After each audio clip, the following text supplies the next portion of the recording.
Anies bikin malu. Anies bikin malu Indonesia. Kemlu turun tangan. Ditulis oleh Alifur Rahman.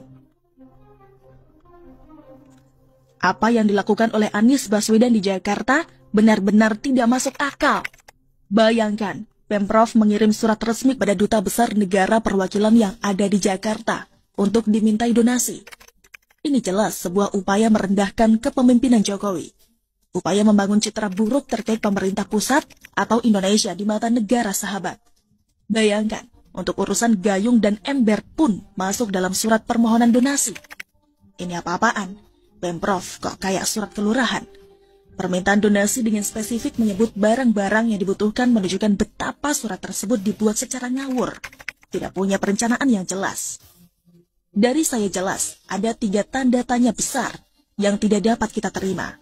Pertama, ini adalah gaya diplomasi FPI yang mengirim surat kepada pengusaha untuk dimintai sumbangan. Persis. Entah apakah staf Anies ini memang orang-orang FPI, sehingga kebijakannya persis sama. Ataukah ini hanya kebetulan saja?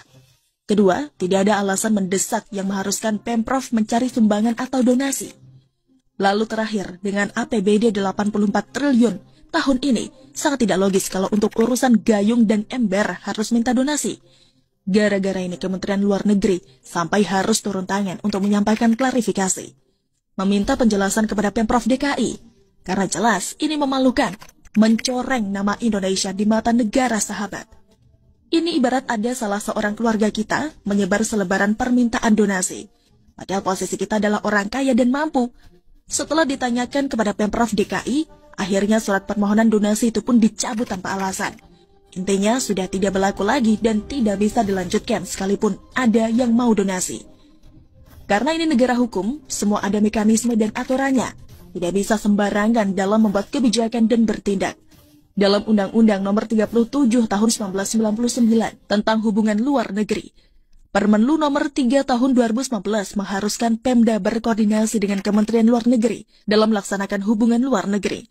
Karena seluruh persoalan komunikasi dengan pihak duta besar nantinya dilakukan oleh Kementerian Luar Negeri. Bukan main serobot begitu saja, mentang-mentang kantor duta besar ada di wilayah Jakarta. Apa yang terjadi di Jakarta adalah tidak ada koordinasi atau komunikasi sama sekali. Surat permintaan donasi kepada duta besar negara sahabat yang ada di Jakarta dilakukan diam-diam, terlepas dari motif atau modus politik yang sedang dilancarkan oleh Anies Baswedan. Pada intinya, Anies tidak paham dengan apa yang dia lakukan. Tidak paham bahwa Pemprov DKI tidak punya kewenangan untuk berkomunikasi langsung dengan kedutaan. Dari kejadian ini, sudah jelas Anies salah. Maka sudah sepantasnya untuk mengumumkan permintaan maaf secara terbuka kepada pemerintah dan negara Indonesia atas kebijakannya yang memalukan dan salah kaprah. Untuk itu saya gak habis pikir kalau setelah ini masih ada partai yang mau mencalonkan Anies Baswedan sebagai Capres 2024. Karena bukan hanya tidak mau kerja, suka-suka pergi kemana saja tanpa alasannya jelas, yang penting elektabilitasnya naik. Tapi juga hari ini Anies terlihat tidak paham soal konsep pemerintahan.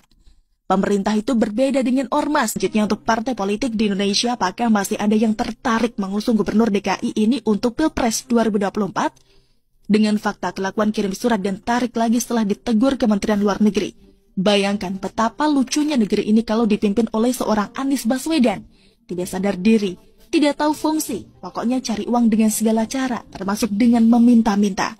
Tapi ya sudahlah, tahun depan Anies sudah tidak bisa menjadi Gubernur DKI dan akan digantikan oleh PLT yang ditunjuk Menteri Dalam Negeri. Semoga dengan begitu tidak ada lagi drama kelebihan bayar dan donasi.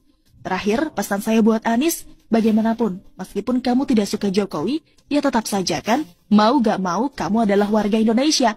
Nah masalahnya, kalau citra Indonesia buruk, yang repot bukan cuma segelintir orang atau pihak terkait, tapi bisa melebar kemana-mana, hingga ujung-ujungnya pasar lesu, pendapatan turun, dan seterusnya.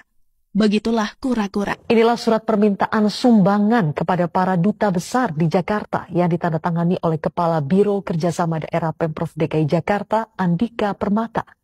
Surat ini sempat heboh di dunia maya karena dinilai tidak pantas. Dalam surat ini tertera permohonan sumbangan untuk membiayai pengadaan sejumlah fasilitas untuk Rusun Nagrak, Cilincing, Jakarta Utara yang menjadi lokasi isolasi pasien COVID-19. Dalam surat ini tertera sejumlah barang yang perlu dipenuhi Di antaranya 5.000 buah felt bed, ventilator, tenda serbaguna, matras, dan sebagainya. Permintaan sumbangan ini dinilai tidak pantas, bahkan Kementerian Luar Negeri telah mengklarifikasi surat ini ke pihak Pemprov DKI Jakarta. Kedua bisa disampaikan ke seluruh elemen. Ya. Nanti dicek ke Pasekda ya persisnya detailnya. Ya jadi kita ini kota kolaborasi. Tentu kita mengajak semua masyarakat berkolaborasi bersama untuk saling membantu ya satu sama lain. I have created